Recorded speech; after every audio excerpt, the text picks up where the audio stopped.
اعوذ باللہ من الشیطان الرجیم بسم اللہ الرحمن الرحیم الف لام میم تلک آیات الکتاب الحکیم ہدی ورحمۃ للمحسنین۔ یہ سورہ لقمان ہے جو 34 آیات اور 4 رکوعات پر مشتمل ہے۔ اس سورت میں خاص طور پر حضرت لقمان کا قصہ بیان ہوا ہے، جو اگرچہ نبی تو نہیں تھے مگر اللہ تعالیٰ نے حکمت اور دانائی انہیں عطا فرمائی تھی، اسی وجہ سے اس سورت کا نام سورہ لقمان ہے۔ سورت کی ابتدا میں رسول اللہ صلی اللہ علیہ وسلم کے دائمی معجزے یعنی قرآن کریم کی عظمت کا بیان ہے کہ اس کی آیت حکمت سے بری ہوئی ہے۔ یہ قرآن کریم جو اچھے کام کرنے والوں کے لیے ہدایت اور رحمت ہے، الذین یقیمون الصلاۃ ویؤتون الزکاۃ وہم بالآخرۃ ہم یوقنون، جو نماز قائم کرتے ہیں اور زکوٰۃ ادا کرتے ہیں اور آخرت پر یقین رکھتے ہیں، اولئک علی ھدی من ربہم، یہی لوگ اپنے رب کی طرف سے ہدایت پر ہیں، واولئک هم المفلحون، اور یہی لوگ کامیاب ہیں۔ ومن الناس من يشتري لهو الحديث ليضل عن سبيل الله بغير علم ويتخذها هزوا، اور کچھ لوگ وہ ہے جو اللہ سے غافل کرنے والی باتوں کے خریدار بنتے ہیں تاکہ ان کے ذریعے سے لوگوں کو اللہ کے راستے سے بھٹکائیں اور اس کا مذاق اڑائے۔ اولئک لهم عذاب مہین، ان لوگوں کے لیے وہ عذاب ہوگا جو ذلیل کر کے رکھ دے گا۔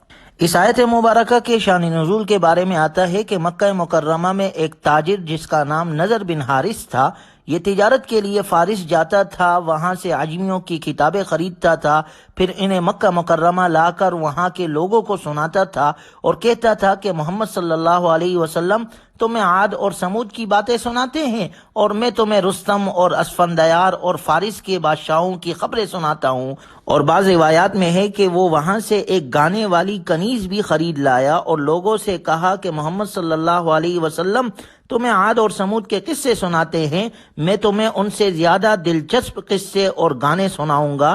چنانچہ لوگ اس کے ارد گرد اکٹھے ہونے لگے۔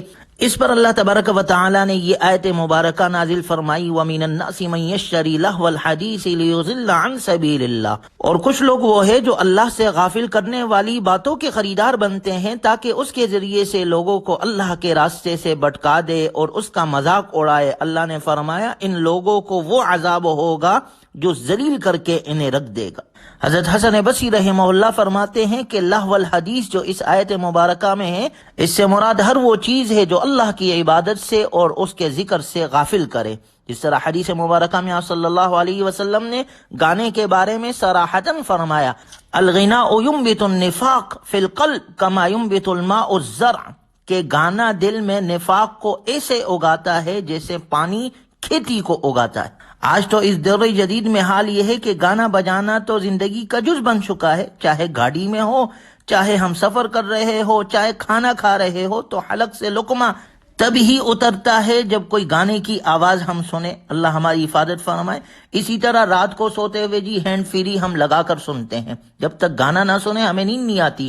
اللہ ہماری حفاظت فرمائے۔ بہت سارے کم عقل لوگ تو کہتے ہیں گانا روح کی غذا ہے، نعوذ باللہ۔ اللہ ہماری حفاظت فرمائے۔ روح کی غذا اللہ کا قرآن ہے۔ اور غور کیا جائے تو اس واقعے سے ہمیں یہ سبق ملتا ہے کہ دیکھیں ابتدائی دور سے جناب رسول اللہ صلی اللہ علیہ وسلم کے زمانے سے قرآن کے مقابلے میں گانے کو لایا گیا، لہٰذا اپنے مجلسوں سے گانوں کو پاک کرے، اپنے گھروں سے گانوں کو ختم کرے، اپنے سفروں میں گاڑیوں سے گانوں کو ختم کرے، اپنی زندگیوں میں اللہ کے قرآن کو لے کر آئے۔ اللہ تعالی ہمیں ذکر اور تلاوت کی حلاوت نصیب فرمائے اور ہر قسم کے گناہ سے اللہ ہماری حفاظت فرمائے۔ اگلے رکوع میں اللہ تعالی نے حضرت لقمان حکیم کی وہ 5 وصیتیں ذکر فرمائی جو انہوں نے اپنے بیٹے کو کی تھی۔ یہ بڑی قیمتی اور جامع نصیحتیں ہیں جو کہ عقیدہ، عبادت، سلوک اور اخلاق سے تعلق رکھتی ہے۔ پہلی وصیت فرمائی، یا بنی لا تشرک باللہ، اے میرے بیٹے اللہ کے ساتھ شرک نہ کرنا، کیونکہ ان الشرک لظلم عظیم، شرک بہت بڑا ظلم ہے اور اس کا انجام تباہ کن ہے۔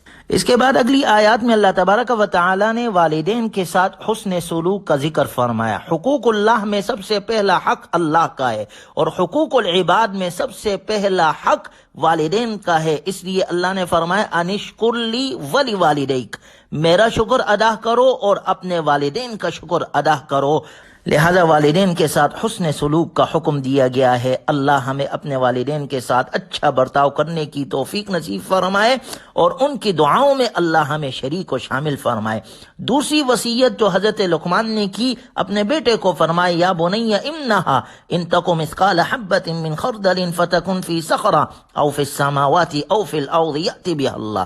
یہ آخرت کے بارے میں ہے، جس کا خلاصہ یہ ہے کہ اللہ کے علم سے کوئی چیز مخفی نہیں ہے۔ گناہ چھوٹا ہی کیوں نہ ہو اور کیسی ہی پوشیدہ جگہ پر ہی کیوں نہ کیا گیا ہو، اللہ اسے قیامت کے دن لے کر آئے گا۔ لہذا اپنے زندگی سے گناہ کو ختم کرو۔ گناہ چاہے چھوٹا ہو یا بڑا ہو، انسان کے سامنے آخرت میں پیش کیا جائے گا، لہذا اپنے آپ کو گناہوں سے بچائے۔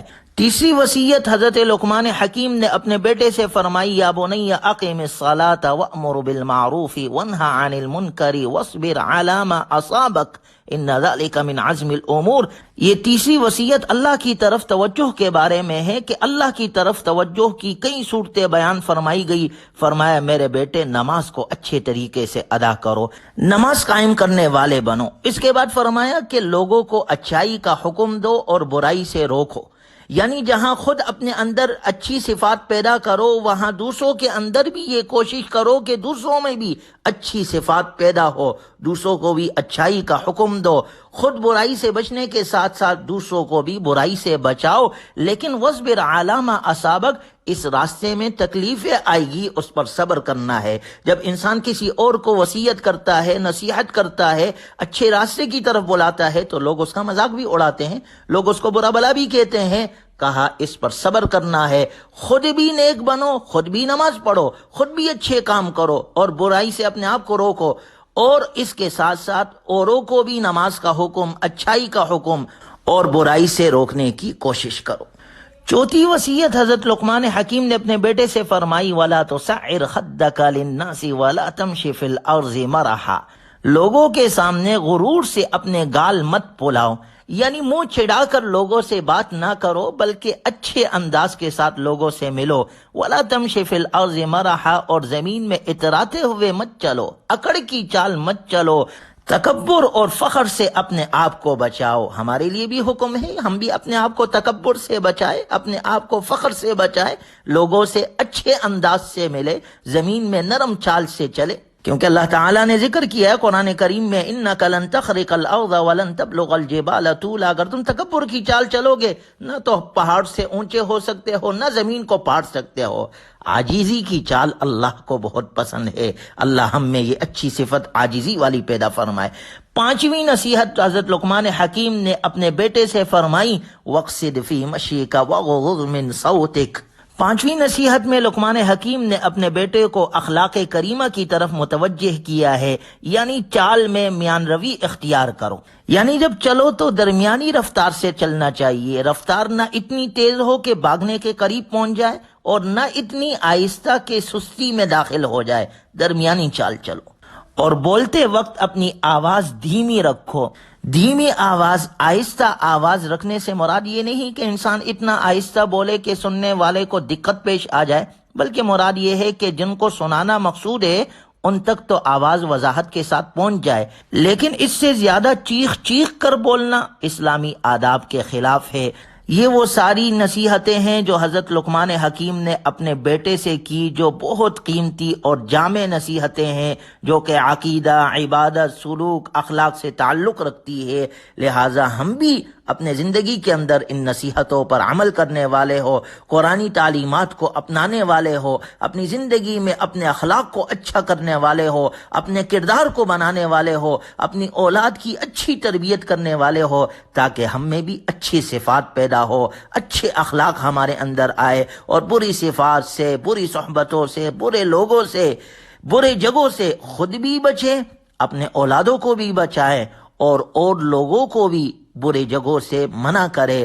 جہاں ہم خود نیک بنتے ہیں اوروں کو بھی نیکی کا حکم دے، جہاں خود برائی سے بچنے کی کوشش کرتے ہیں اوروں کو بھی برائی سے بچنے کی تلقین کرے۔ اللہ تبارک و تعالی ہمیں گناہوں سے پاک زندگی نصیب فرمائے، قرآنی تعلیمات اور جناب رسول اللہ صلی اللہ علیہ وسلم کے سنتوں کے مطابق اللہ ہمیں اپنی بقیہ زندگی گزارنے کی توفیق عطا فرمائے۔ وآخر دعوانا ان الحمد للہ رب العالمین۔